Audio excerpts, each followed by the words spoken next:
Halo para colikiawan, bagaimana kabar kalian? Saya harap kalian baik-baik saja. Di video kali ini saya akan mereview sebuah film di mana film ini mungkin adalah salah satu film yang sangat memorable untuk generasi 90-an, yaitu film Charlie's Angel tahun 2000. Sebenarnya film ini memiliki dua sequel dengan judul yang sama, yaitu Charlie's Angel Full Throttle 2003 dan Charlie's Angel tahun 2019. Film ini menceritakan tentang tiga orang wanita yang bekerja kepada seorang miliarder yang bernama Charlie. Namun mereka bertiga tidak mengetahui wajah dari Charlie. Mereka hanya bekerja sebagai malaikat pelindung dari musuh-musuh Charlie.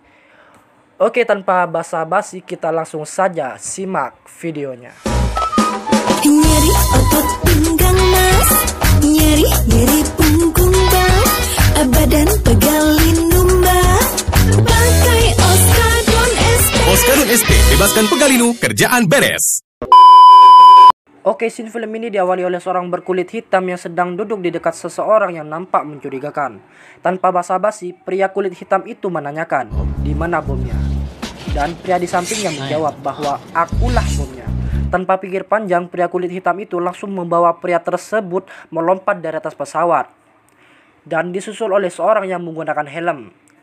Tanpa pikir panjang, mereka berdua pun membuka bom yang berada di pria itu dan bom pun meledak. Di saat mereka jatuh, di bawah sudah berada seorang wanita yang menjemput mereka berdua. Dan sebenarnya pria kulit hitam itu adalah seorang wanita.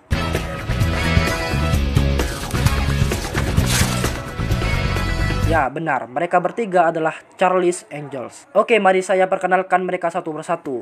Ini adalah Natalie, wanita berambut pirang yang tingkahnya agak sedikit bodoh. Ini Alex, wanita Asia yang memiliki kemampuan fisik layaknya seorang pria.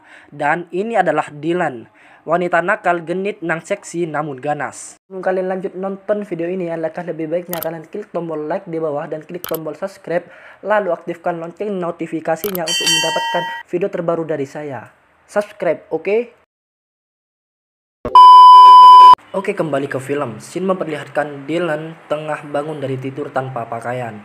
Ia ditelepon oleh seseorang, dan Dylan pun langsung bergegas pergi. Kita beralih kepada Natalie yang tengah menari bersama pria, namun pria itu hanyalah mimpi dari Natalie belaka. Natalie pun bangun dan melanjutkan tariannya dengan hanya menggunakan celana dalam. Sama seperti Dylan, Natalie mendapatkan telepon dan Natalie pun bergegas pergi.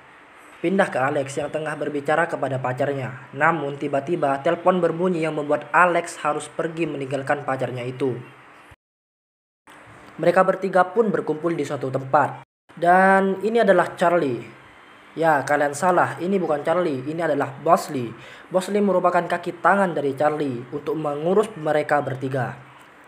Tidak lama kemudian Charlie menelpon dan memberikan tugas kepada mereka bertiga, yaitu untuk mencari seseorang yang bernama Eric Knox. Kita sebut saja Eric, oke?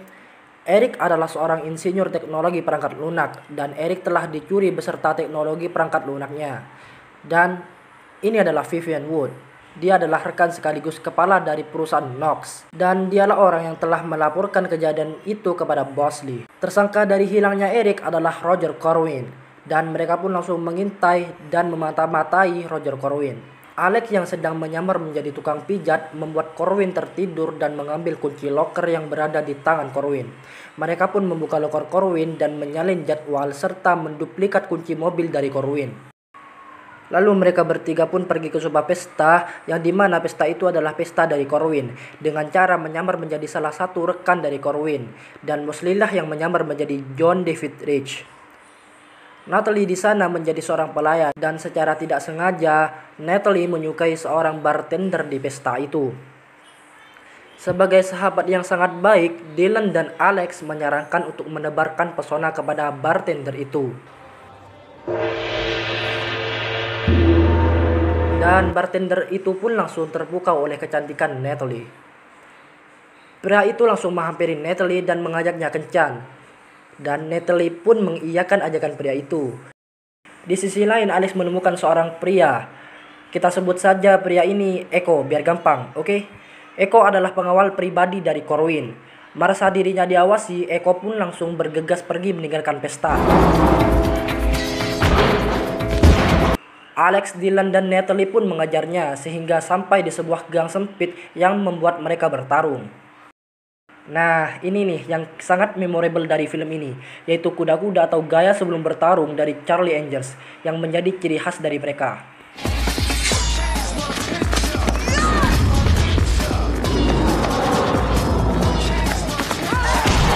Oke, lanjut. Di dalam pertarungan, Eko kewalahan melawan mereka bertiga dan memutuskan untuk kembali kabur. Namun sayang, seperti orang yang ditagih hutang, Eko pun lenyap tanpa jejak. Namun sisi baiknya adalah mereka berhasil menemukan Eric yang disekap di sana. Setelah ditemukan, Eric menjelaskan bahwa perangkat lunak yang ia buat adalah perangkat yang bisa melacak seseorang melalui suaranya. Dan Corwin mencuri itu untuk melacak seluruh orang menggunakan akses yang dimilikinya. Mereka bertiga pun menyamar kembali di sebuah sirkuit balap F1, yang dimana di sana Corwin sedang melakukan uji coba mobil F1-nya. Dylan pun pergi ke mobil pribadi Corwin dan menggoda supirnya, sedangkan Alex berusaha memasang sebuah kamera kecil di dalam koper Corwin. Setelah Alex selesai, Dylan pun pergi dan meninggalkan sesuatu kepada supir dari Corwin. Ya, benar. Sebuah hadiah jigong dari Dylan. Mantap. Natalie tanpa sengaja melihat Eko di sana dan Eko pun langsung masuk ke dalam mobil lalu pergi. Namun Natalie tidak mau kalah. Ia juga masuk ke dalam mobil F1-nya dan mengejar Eko. Aksi kejar-kejaran pun terjadi.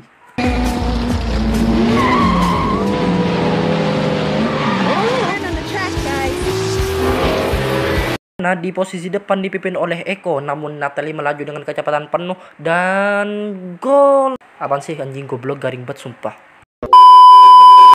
Oke, lanjut. Tidak puas adu balap di sirkuit, mereka pun adu balap di jalan raya. Yang pada akhirnya mereka pun berniat untuk saling menabrakkan mobilnya masing-masing. Namun sayang, Eko harus mengakui kekalahan di mana mobil Eko terjatuh dari atas jembatan. Setelah itu, mereka menonton kamera yang Alex pasang di dalam koper Corwin dan menemukan bahwa akses masuk ke dalam sistem perusahaan Corwin harus menggunakan sidik jari tangan dan scan mata.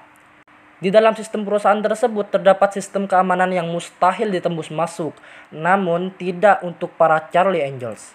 Mereka menyamar menjadi penari Mesir dan menghibur salah satu penjaga untuk mendapatkan sidik jari dari penjaga itu. Dan Dylan pun berhasil mendapatkannya dengan cara mengambil botol Amer yang diminum oleh si penjaga. Mereka pun menyamar lagi menjadi sekelompok pengamen yang mengantarkan paket kepada penjaga yang satunya lagi untuk mendapatkan scan mata dari penjaga itu. Dan mereka pun berhasil.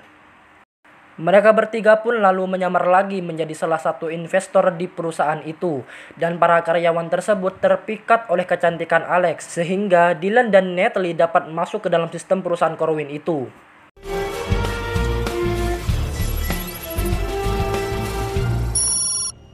Singkat cerita, Natalie berhasil memasang akses di perangkat lunak tersebut. Scene beralih kepada Dylan yang tengah berbicara berdua dengan Eric. Di sini kita dapat menyimpulkan bahwa Dylan menyukai Eric. Di saat Dylan ingin pergi, Eric mengatakan bahwa dia tidak tahu caranya memasak ayam. Dan Dylan pun kembali dan mengatakan, "Aku ingin mengocok." Anjir, ambigu. Di sisi lain, Natalie dan Pete berada di sebuah klub.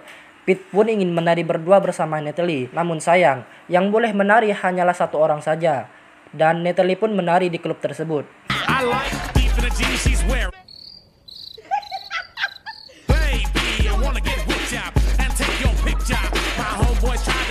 A few moments later. Di saat Natalie selesai menari, Natalie didatangi oleh seorang pria yang berusaha membunuhnya. Dan juga di saat yang bersamaan, Alex juga ditembak oleh sekelompok orang yang tidak dikenal. Di sisi lain, Dylan telah selesai mantap-mantap dengan Eric. Dan alangkah terkejutnya ia mengetahui bahwa Eric dan Vivian telah menipu dia. Serta kasus penculikan merupakan akal-akalan dari Eric. Dan yang sebenarnya Corwin tidak ada hubungannya dengan ini semua. Eric pun menembak Dylan hingga jatuh dari tempat itu. Eits, tenang dulu, Dylan belum mati. Dia selamat dari peluru itu dan ia berpegangan ke selimut yang ia kenakan. Namun sayang, Dylan harus jatuh karena selimutnya robek. Dylan pun jatuh tanpa busana ke sebuah rumah di mana rumah itu ada dua anak kecil yang sedang bermain PS. Dylan pun meminta bantuan kepada anak kecil tersebut. Tidak lama kemudian Dylan pun bergegas menemui Alex dan Natalie ke markas mereka. Namun tiba-tiba Markas mereka pun meledak dan hancur seketika. Mereka pun sadar bahwa Eric hanya memanfaatkan mereka untuk mencari tahu keberadaan Charlie. Karena Eric berpikir Charlie telah membunuh ayahnya. Tidak lama kemudian terdengar suara Bosley di sebuah speaker. Dan mereka pun mencoba mencari tahu keberadaan dari Bosley. Yang akhirnya Bosley ternyata berada di Carmel. Dan mereka pun OTW.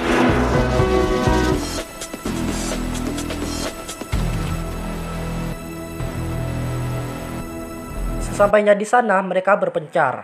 Natalie bertugas untuk menyelamatkan Bosley, Alex bertugas untuk meretas sistem, dan Dylan bertugas untuk mencari Eric. Namun sayang, Dylan harus tertangkap. Di sisi lain, saat Natalie ingin membebaskan Bosley, tiba-tiba Pete menelpon, dan saat itu juga para pengawal Eric pun datang. Namun dengan mudah dikalahkan oleh Natalie. Di saat Alex ingin meretas, tiba-tiba datanglah Echo yang menyerangnya dari belakang. Dan pertarungan pun terjadi. Eric yang sedang menyamar menjadi Bosley berhasil melacak posisi Charlie. Dan Eric langsung pergi untuk membunuh Charlie. Dylan pun ingin melepaskan diri dengan cara menggoda para pengawal dari Eric. Dan Dylan pun berhasil lolos lalu menghajar para pengawal itu. King Kong Pong. And that's kicking your ass.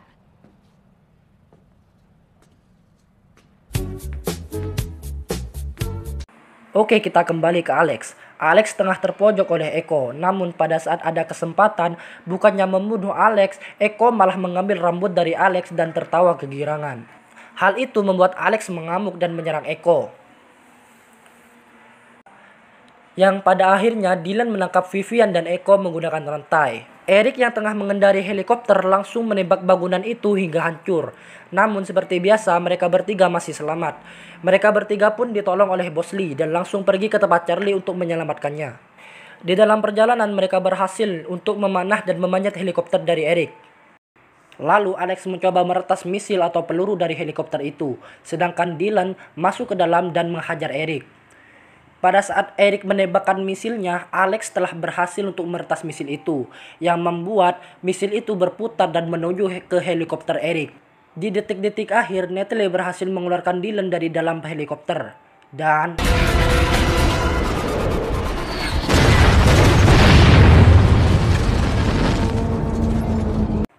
Eric beserta helikopternya pun hancur berkeping-keping.